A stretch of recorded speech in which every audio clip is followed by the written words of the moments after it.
I do. Going to give this bad boy a whirl. For those who haven't seen it, it's Krupp's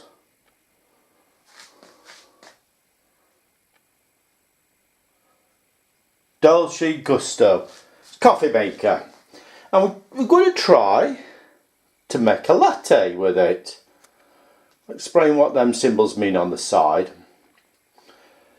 So it's turned on. First thing you've got to do, lift the top off. Oh, there's one already still in there from the other day. Put the pod in there, and it wants to be set at that. Close down. And what this is at top, it determines how much water goes in. Now it is a bit noisy, so we'll start it off.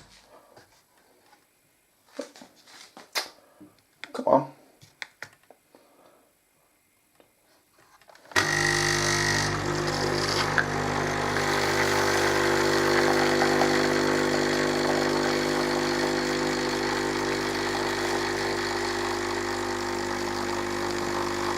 That says it's going to be a latte. That's the milk going in.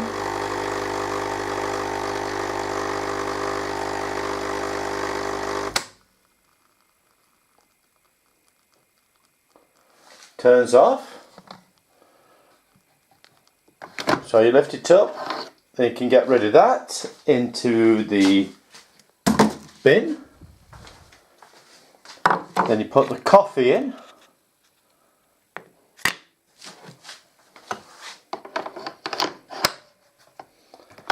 Close it up, and it wants to be on 2.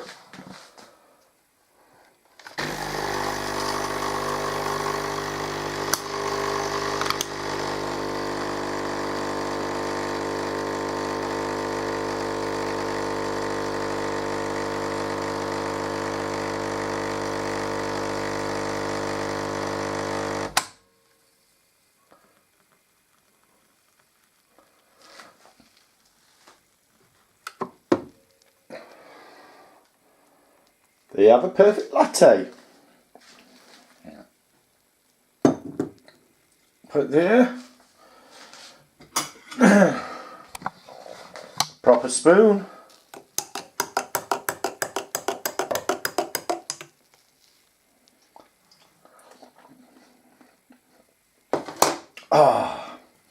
Just add some sugar to it. Got a latte drink. I think could do with a bit more coffee. I might put it up an extra notch next time. See if I can get an extra notch out of it.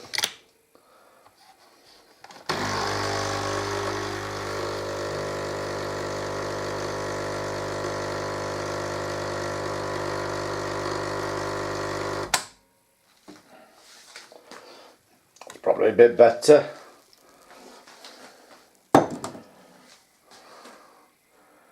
So latte, I've tried the cappuccinos, I've tried the Americanos. The Americanos are very nice. Very nice indeed. Back in a bit. Back. And there it is.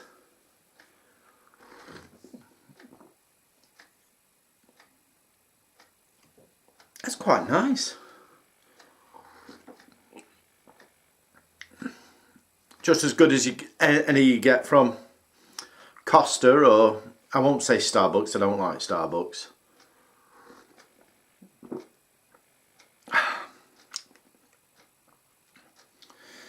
So it's Sunday, the 6th of January, about 20 to 9 at night. I've had a quick look for Joe, he isn't on yet, so I'll give him a shout in a bit. I thought I'd get this video done. Then while we're talking, I can compile it and put it together. Entitling this Aftermath, basically after New Year. First off, why the picture of the funeral at the beginning? Well, that's what I'm coming on to. So I spoke to you New Year's Day. I says New Year's Eve, fantastic days. New Year's Day, brilliant day. Got up on the 2nd, had a cooked breakfast, bacon, sausage, tomatoes, fried mushroom, fried egg. Except my egg I broke, so I ended up mashing it all together like a scrambled egg type thing.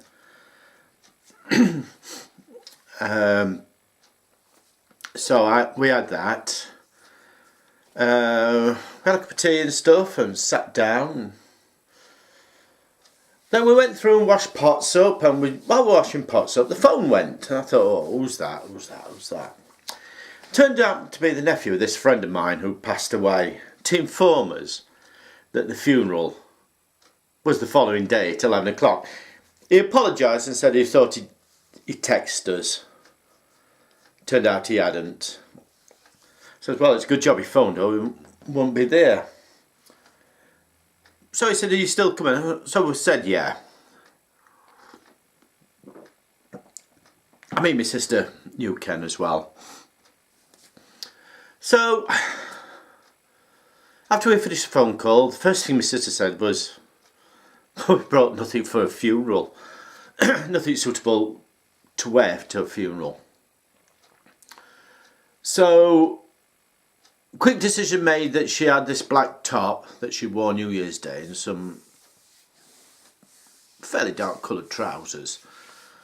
But she wanted them washing, so it was quickly downstairs, get them downstairs, bang them in the washer, get them washing, get them on the clothes horse in front of the radiator, see if we can get them dried as quickly as possible.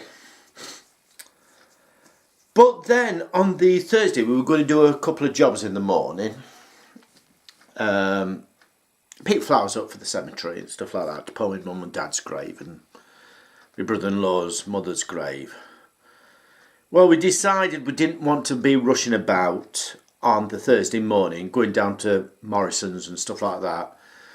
So we ended up going down in the mid-afternoon on the Wednesday. Got all that done. There were a couple of other bits I wanted, so we brought them home and then we had tea and stuff. Sleep-wise, yeah, I slept well. I slept well on the Wednesday night. Got up Thursday, had a shower, got ready. And then there's that inevitable wait where you sat waiting. Don't know how many of you have been to funerals, but you know why you sat. You look at the clock and it just seems to be going backwards. That type of feeling. But it got to about 10 past 10, quarter past 10. And we said, we're going to put the flowers on my mum's grave, attend the funeral, then call it the other grave. So we decided to go down and get that job done. Boy, it was cold. It was cold in the cemetery. It was damp. The ground was wet. And, oh, it was horrible. I mean, my brother-in-law ended up having to borrow a shirt of mine because he'd got nothing serious they could wear. So we went down, flowers on the grave, went down to my friend's grave, because it wasn't going to be a church service, it was going to be a graveyard, graveside service. Very good service. I was quite impressed with it. I'm a bit dubious, but very good service. So we stood there waiting. We saw the hearse turn up. Now, you remember how I said about this sister-in-law? A sister-in-law will cause some hassles. She turned up. And just as the hearse was coming up, she decided to walk up from her car. I don't think she expected us being there because the look of shock and then horror to see us stood there was, oh, it was a picture. It was a picture. So, as the hearse turned up, coffin took out, well, before they took out, said hello to the nephew and stuff like this. His brothers were there who I've never met before. Before that, the bloke that was conducting the service came up and asked if I was Tony Pincham, and I said yeah. Didn't know why. He said, oh, nice to meet you. And I don't know if you would call it eulogy and stuff like that, but where they talk about the deceased person's life, you know, born such and such, grew up such and such, and blah, blah, blah. He thanked the sister-in-law for everything she'd done for Ken, you know, because she had done quite a bit. Then again, Ken had done a lot for her as well. Next thing that shocked me is my name was mentioned, thanking me for doing the odd jobs and being his friend and going around to making sure he's alright and doing bits of shopping for him. Well, the sister-in-law, if she had snapped her neck round any quicker, she would have ended up breaking her neck. To say she stared daggers at me would be an understatement. Again, I wish I had the camera out. I wish I'd had a camera with me, take a few photos, because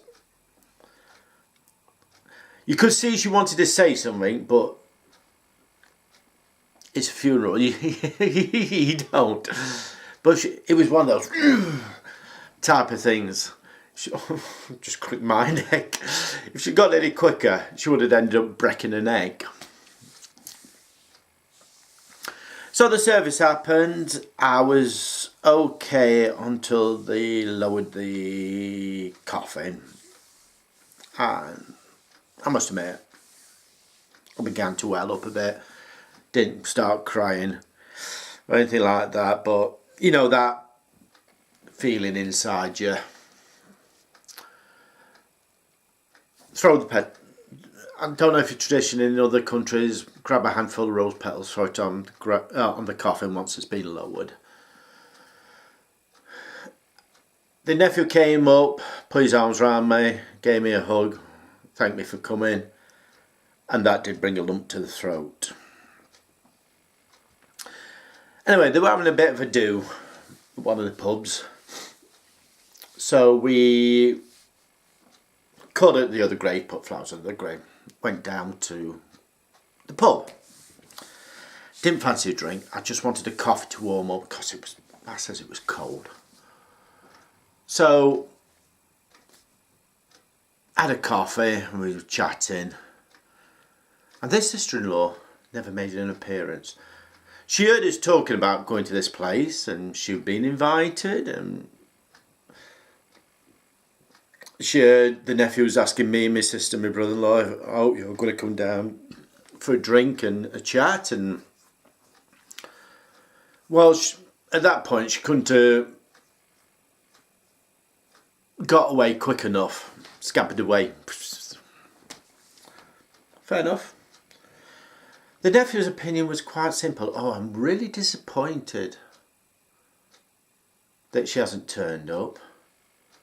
And I said, right, okay. He says, yeah. He says, I'm not disappointed. He says, I'm annoyed.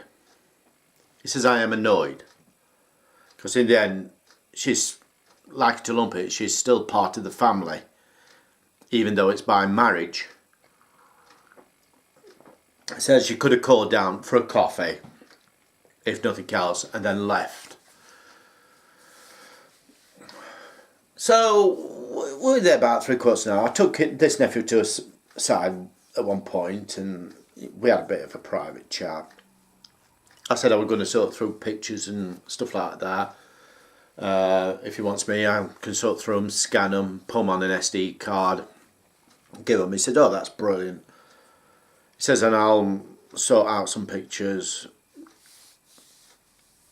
Some pictures I'd seen and he'll let me have them. I said, great. We talked about meeting up and having a chat, going for a meal and a laugh and stuff like that. You know, basically keep in touch sort of thing. I can't see it being monthly, or probably once a month around Christmas time, or probably he's, you know, probably a couple of times in the year, not once a month, a couple of times a year.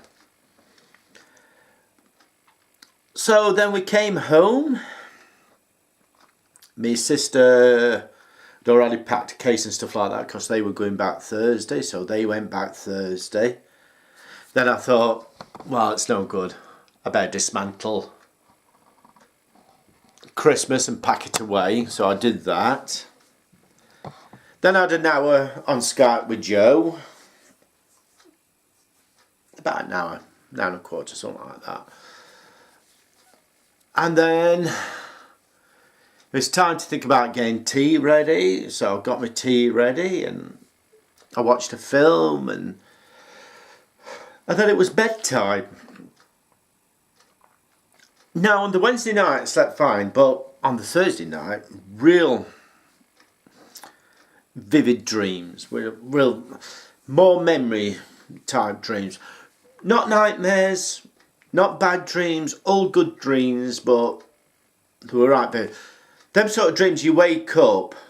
At one point I woke up and thinking, oh, I must ring Ken later on. I forget what the dream was, but I must ring Ken later on, ask him about that. Does he want that picking up? And then it suddenly hit me. So it did upset me a bit and it took me ages to drop. So I didn't have a very good sleep. I must admit I didn't have a very good sleep. In fact, on the Friday night I was thinking about ringing into work, but I thought, no, this is no good. This is no good. I've got to go into work. So I went into work. Luckily, it was a short night. I was back home for about 3 o'clock or 3 time. So it was a really short night. But,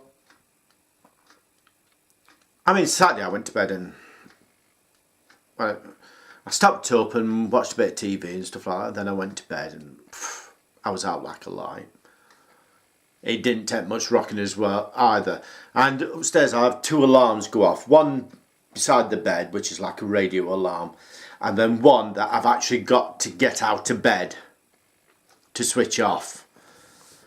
I didn't even hear the first alarm go off. I came downstairs. I'll have a cup of coffee. Didn't have one of them coffees, just a normal instant coffee. So yeah, buried him. And actually, I was quite surprised it was so near to New Year. We were expecting it sort of be next week. But there were a couple of laughs as well. He was a big Barbra Streisand fan and they played a song there. I forget what it was. Memories or something like that. Yeah. You know, memories, the corner of my mind. You know, that one. And me and my sister started chuckling, and I could see people looking at us, you know, what. But when we explained afterwards, it was a case that one New Year, because he used to come across here for New Year's dinner, we bought him this CD because we knew he was a Barbra Streisand fan of Greatest Hits, and I know he hadn't got it because I'd looked beforehand. And that was one of the songs on it. And it was one of them things that he was sat on set and he kept picking up the CD, looking at it, putting it down. About 20 minutes later, pick up, look at it again, put it down, stuff like that. Literally all morning. Anyway, we sat down for dinner. And we sort of said, oh, shall we have some music on? He went, yeah, can do. And my sister sort of said, well, do you want to put that CD on of yours? Well, he could have got the wrapping off quick enough. I mean, oh yeah, there were bits of that cellophane all over the place because we were ripping it off so much so we could put the CD on. So that's why we were laughing. And when we explained it to people, they started laughing as well. But yeah, as I say, one chapter of your life finishes, another one opens. I did actually say to the nephew about when it came up, it did upset me. I says it did upset me that he'd passed away, because I thought he'd passed away before then. I think I said this in my last video I did about it. It upset me that I walked away so easily and not stayed there and fought a bit longer. Probably if I stood there and fought a little bit longer, he wouldn't have ended up in the home as quickly. But these are how things go. It's a fact of life. As you get older, people start passing away, and when you've known somebody for over 30 years, they're not friends anymore. When you're seeing them probably once a day or once every other day, they're not friends. When you're having them across for meals and you're buying them lots of presents, they're not friends. They're more family than friends. And yeah, well, that's it. But yes, back to normal, back to reality. Next week, first full week back at work. That's going to seem a long week. And then it's countdown then to Easter. Oh, they've already got Easter eggs in shops. Easter eggs in shops. Only the mini eggs, but already signs up saying for your Easter hunt and for your Easter egg hunt and stuff like that. They had these in last week before New Year. Get another 2 weeks, they'll have proper Easter eggs beginning to appear in some shops. But yeah, countdown to Easter, and then it's countdown to Blackpool. Then countdown for my birthday, then countdown for Works at Pride, which is in July.